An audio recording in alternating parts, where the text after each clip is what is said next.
Quem é que tá gravando, fazendo almoço, atendendo criança, resolvendo a casa? Eu! Gente, olha só. Eu tô gravando um react do programa, de um programa Mil e Uma Tretas, é, sobre adoção, um programa incrível, né? Então eu fiz alguns comentários, alguns reacts de 1 minuto.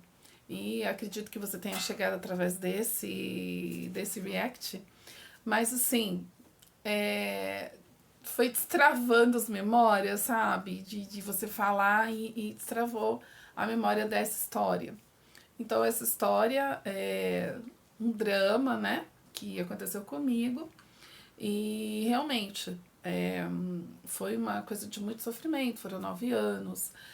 Assim, que eu fiquei sabendo que realmente, definitivamente tinha um problema grave e que eu realmente precisava tomar algum tipo de atitude, né?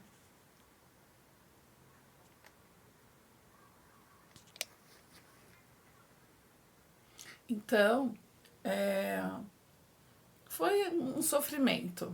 E você começa a estudar, o caminho de tentante é muito doloroso, bem complicado mesmo.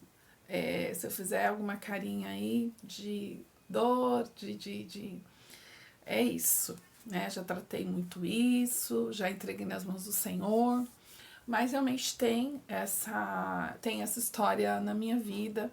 E, gente, todos os tipos de perguntas eu já passei com relação a isso. Vamos falar agora de perguntas inadequadas, né? Tô falando porque a parte do vídeo, a gente tá falando eles estão falando das perguntas inadequadas da adoção. E aí me destravou uma pergunta inadequada da minha vida num momento muito dramático. Eu dou risada, mas é pra chorar, né?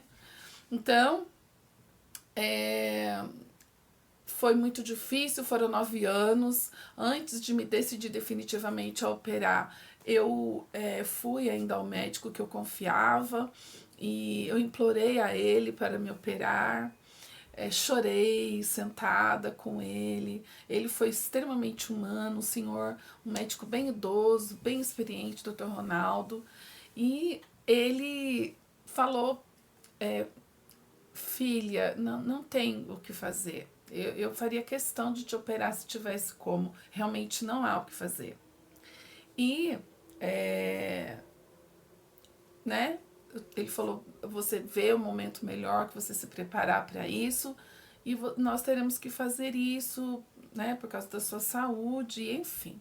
Eu, graças a Deus, sou bastante saudável, mas eu conheço pessoas que tiveram problemas seríssimos, né, com isso, porque eu não tinha menstruações, eu tinha hemorragias, assim, era um negócio terrível, eu tinha que usar aquelas calcinhas especiais, porque não havia absorvente para mim, né. Então, bem difícil. Aí, é, eis que chega o dia da cirurgia. Gente, pra mim, o que significou pra mim? O dia de enterrar um sonho. O dia do enterro foi o dia de tirar o útero pra mim. O enterro de um sonho. Então, eu sei, porque quando eu vejo isso, eu vejo gente que não quer ter filho, que, ai, que horror, né? Eu conheço uma pessoa, uma jovem, que tirou já o útero. Eu vi ela conversando com as pessoas ali do meu trabalho, né? Ela não falando diretamente para mim, mas falando para outras pessoas, e que inclusive estava com dificuldade, tem que encontrar um médico que faça isso, enfim. Então, dia de enterro assim, foi um momento muito, mas muito, mas muito doloroso. Além do medo da cirurgia normal que todo mundo tem, né? Eu, como todo mundo, fiquei com medo da cirurgia. Mas quando chegou esse momento da cirurgia, eu preparei o meu espírito e tal, e bababá.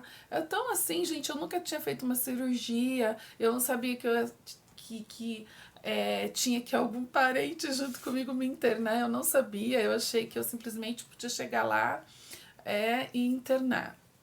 E não, tem que ir um parente para assinar. e aí a minha irmã foi comigo, e houve um atraso do hospital, uma má administração da logística do tempo, enfim. Quando eu cheguei na sala de cirurgia, lá né, o doutor já estava me esperando e toda a equipe, né? A hora que eu cheguei, estava a equipe toda parada me olhando e o doutor, você tá atrasada e tal, mas não foi culpa minha. E eu entrei, né, para operar com tudo aquilo que vocês já sabem. Por acaso tem alguém que nunca tenha feito uma cirurgia assim ainda, você tem que tirar toda a sua roupa e você vai se vestir com roupas do hospital, enfim, né, toda uma preparação para que seja uma cirurgia segura. E isso aconteceu. Quando eu deitei, então vocês imaginam por dentro, né? Eu estava indo para fazer uma cirurgia, mas para mim estava sendo um enterro. Essa que é a verdade. Me abrindo meu coração, minha alma para vocês. E então eu fui, sentei lá, deitei, né? Cheguei, o pessoal já deita, a gente já abre os braços da gente, já começa, até porque estava atrasada. E aí a moça, tadinha, querendo ser, acho que muito simpática, gente, ela fez a pior pergunta que alguém poderia fazer naquele momento. Ela conseguiu ser muito, mas muito, mas muito inadequada.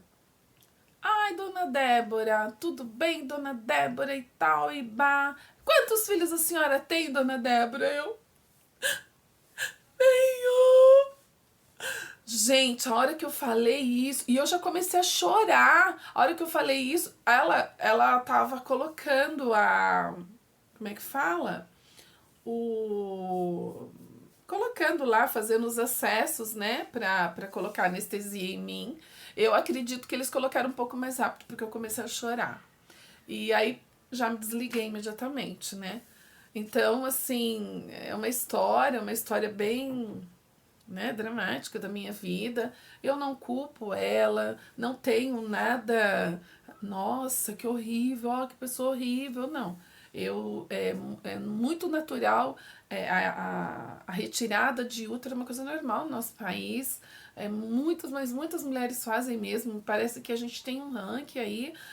Se o Brasil não é o maior, é um dos maiores número de cirurgias de retirada de útero. Então, é uma coisa que pode acontecer, é uma pergunta que pode acontecer, né?